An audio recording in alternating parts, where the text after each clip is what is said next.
Dando continuidade à lição 4, sua perspectiva de vida determinará o seu destino, parte 2. Na parte 1, falamos que cada ser humano tem uma metáfora de vida e age em função dela de forma consciente ou não, formando dessa maneira o seu ponto de vista do que seja a vida e construindo assim o seu destino. Lembramos também que Deus tem o seu ponto de vista sobre o que seja a vida e nos ensina através de 3 metáforas que a Bíblia nos apresenta. Na parte 1 da lição 4, conhecemos a primeira dessas metáforas, cujo título foi Aqui na Terra, sua vida é um teste. Se você não ouviu, ouça a parte 1 da lição 4.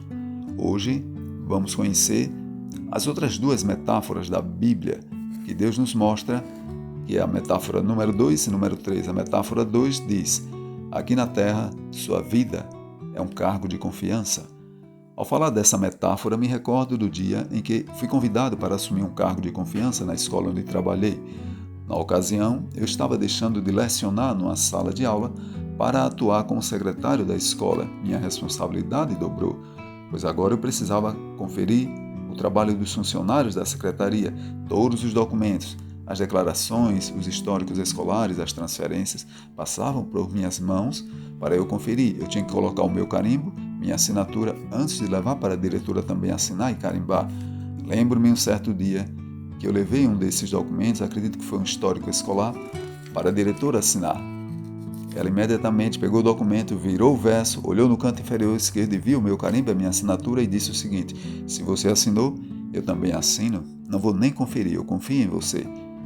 Confesso que me senti lisonjeado com aquelas palavras por saber que ela confiava no meu trabalho. E de forma análoga, Deus nos presenteou com o dom da vida como um cargo de confiança. E Ele confia que a gente vai fazer o melhor nesse cargo de confiança, pois não será eterno. Salmo 24, versículo 1, nos é dito: ao Senhor Deus pertencem o mundo e tudo que nele existe. A terra e todos os seres vivos que nela vivem são dele, na nova tradução na linguagem de hoje. O Deus Criador dos céus e da terra é o verdadeiro dono de tudo. Somos apenas os mordomos e não donos. O dicionário define mordomo como administrador da casa ou propriedades de outra pessoa. Em outras palavras, é alguém que está no lugar do dono, mas não é o dono. Você já ouviu falar na palavra mordomia? A maioria das pessoas, ao falar tal palavra, associa logo a questão de conforto, material, bem-estar, regalia e privilégio. Aqui no Brasil, é um conjunto de vantagens oferecidas aos funcionários públicos ou privados em determinados cargos. Além de tudo isso que o dicionário apresenta, há um sinônimo pouco conhecido ou que as pessoas estão se esquecendo da palavra mordomia. Mordomia também significa ofício ou cargo de mordomo. Se você está em busca da resposta daquela antiga pergunta, para que estou no mundo? Pare e pense no que eu vou lhe dizer agora. Torne-se um mordomo de Deus e entenda, pratique a mordomia cristã e você vai compreender de uma vez por todas o porquê de Deus ter lhe trazido ao mundo. Sua vida e minha vida pode ser dividida em 4 áreas de atuação dentro da mordomia cristã, você sabia? Mas por que quatro áreas? Você pode me perguntar e eu lhe respondo.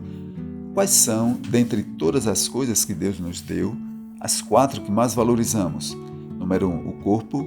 Número 2, as habilidades. Número 3, o tempo. E número 4, as posses materiais com as finanças.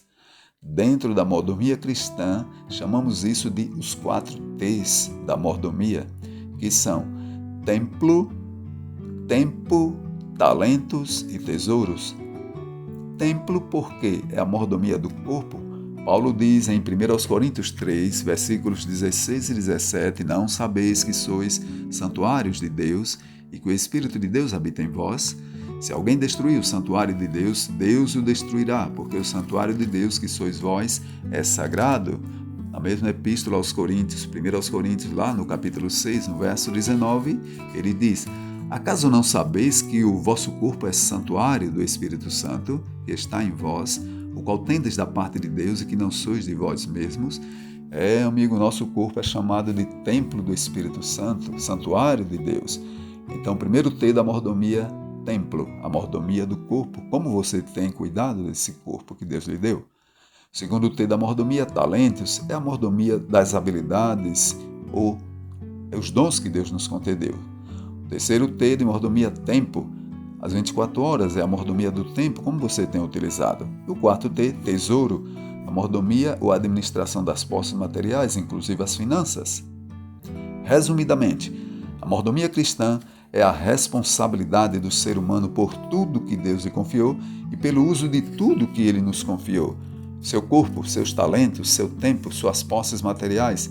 E entenda de uma vez por todas que tudo isso foi lhe dado por Deus para ser administrado, já que Ele é o verdadeiro dono, conforme o Salmo 24:1 que a gente leu.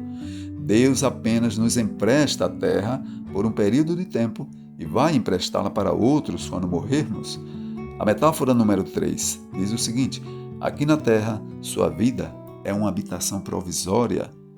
E o apóstolo Paulo escreveu em 2 Coríntios 4, versículo 18: assim, fixamos os olhos não naquilo que se vê, mas no que não se vê.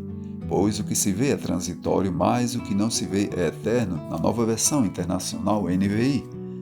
Você pode estar se perguntando, mas como é que eu vou fixar os olhos no que não se vê? Paulo está querendo dizer, meu amigo, que sua vida aqui na Terra é temporária e que você e eu devemos buscar dar mais atenção às coisas celestes e não às terrestres. Buscar valorizar mais a nossa pátria celestial, que é eterna, do que essa terra que é passageira. O próprio Senhor Jesus nos prometeu lá no capítulo 14 do Evangelho de João, do versículo 1 ao 3. Ele diz o seguinte: não se turbe o vosso coração, credes em Deus, crede também em mim, diz ele. Na casa de meu pai há muitas moradas, se assim não fora, eu vou-lo teria dito. Pois vou preparar-vos lugar, e quando eu for e vos preparar lugar, voltarei, e vos receberei para mim mesmo, para que onde eu estou, estejais vós também. Amigo, não é bom ficar apegado demais a esta terra. Aqui não é o seu lar permanente, e muito menos seu destino final. A Bíblia chama o cristão de embaixador. Você sabe o que é um embaixador? É um representante diplomático do grau mais elevado de um país junto de outro. Sabe o que isso significa? Significa que o cristão não é do mundo. O cristão pertence a outra pátria.